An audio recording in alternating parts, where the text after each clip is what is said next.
Cables are somewhat as organized as they can be, considering the design of the motherboard and the cramped design of my case. Certainly better than they were before, but now we still got another problem. Because, oh, let me turn this around. I still have a whole mess of power supply cables that I have to do something with. Somehow I've got to cram all of these cables somehow into the side of this machine. This will be fun. I hate cable routing. I think I got things bundled up enough. I crammed one set of power cables in here in this little niche area that if I touch just the wrong way, it's all going to come flying out.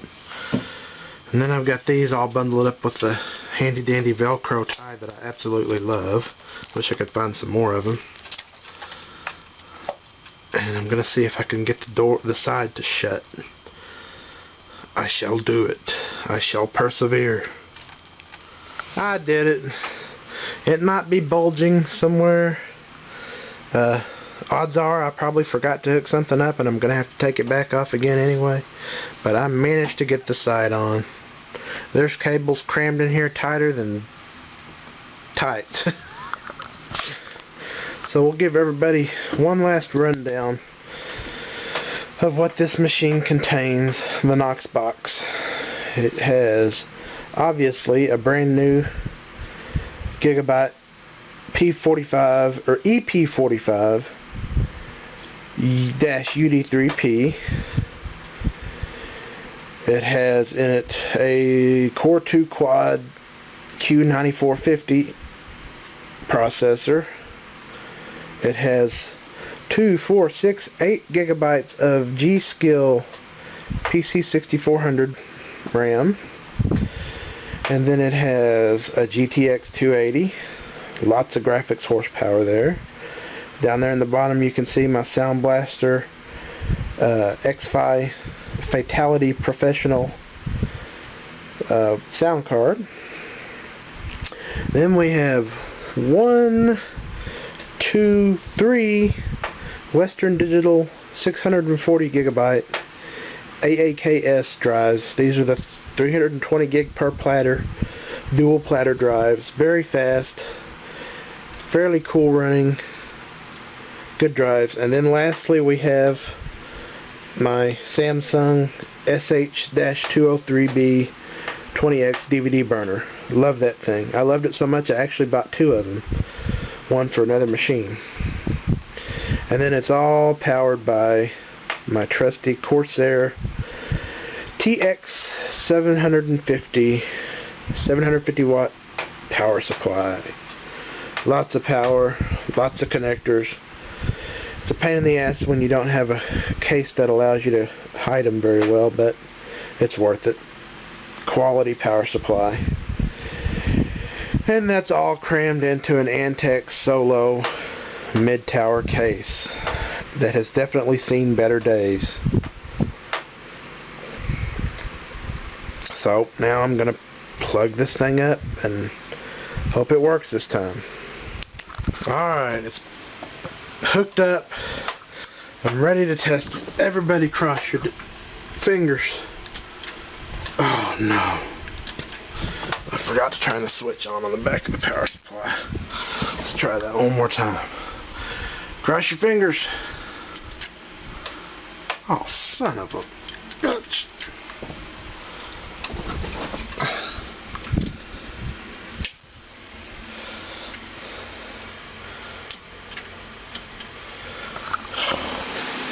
The damn power switch cable had come loose. Oh, it's powering up with all 8 gigs of memory in it. Well, I'll be damned.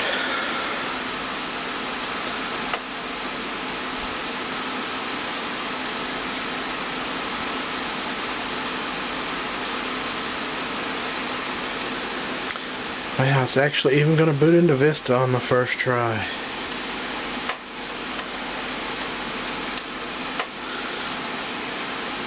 I need a drink. Well, we are over 2 hours in to a Prime 95 test. excuse me, all 4 cores. Hasn't failed yet. We're only running at about 3.2 gigahertz. I just want to take things slowly but surely. As you can see, 3.2 gigahertz, but the amazing thing is I haven't increased the voltage any from stock. It's actually set at 1.25 volts in the BIOS. You can see that shows up as 1.216 due to some droop, but core temperatures 57, 53, 54, 54. I think I have some room to spare. Okay, now I mentioned earlier that this motherboard came with the Gigabyte EP45 UD3P or UD3P, excuse me, came with an eSATA bracket, and basically it's a PCI slot cover with, or an ATX slot cover, excuse me, with 2 eSATA ports, external serial ATA, and an external female Molex connector. Well, was looking in the package of goodies that Gigabyte includes with the boards, and what do you know? Here is a Molex connector cable, very high quality cable, and basically converts that one Molex into 2 serial ATA power connectors. Very interesting. And here Gigabyte also includes an eSATA cable. It's not an ordinary eSATA cable, it's not an ordinary serial ATA cable either.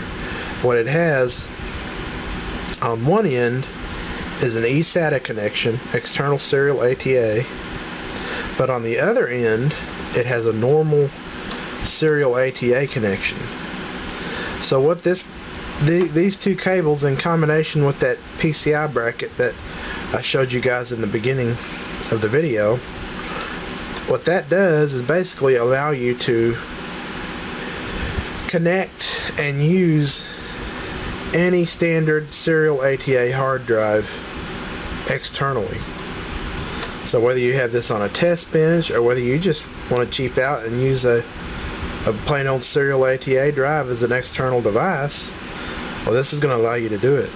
At least I think. I'm about to test that theory.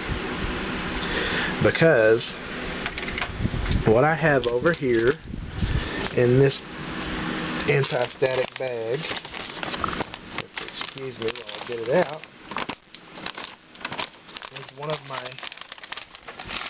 old, I say old, but it's only about 6 months old, one of my old Seagate 500 gigabyte 7200.11 drives. This is about 6 months old. It came out of this machine a month ago when I got the Western Digitals to replace it. So I'm going to hook it up and see if it works. I don't know if you guys can see that or not because it's kind of dark over here, but I just connected this 500 gig Seagate drive externally using those cables. They're not very long. It's kind of a complaint that I have. It's kind of hard to reach around to the front of the case with them. But anyway, connected it, and sure enough, it detected the drive. There it is. And actually even popped up in Windows. Let's see what all the crap I have on there. Oh, it looks like this was my old boot drive. Man, might be some personal stuff on there. In fact, I might just go ahead and format this bad boy.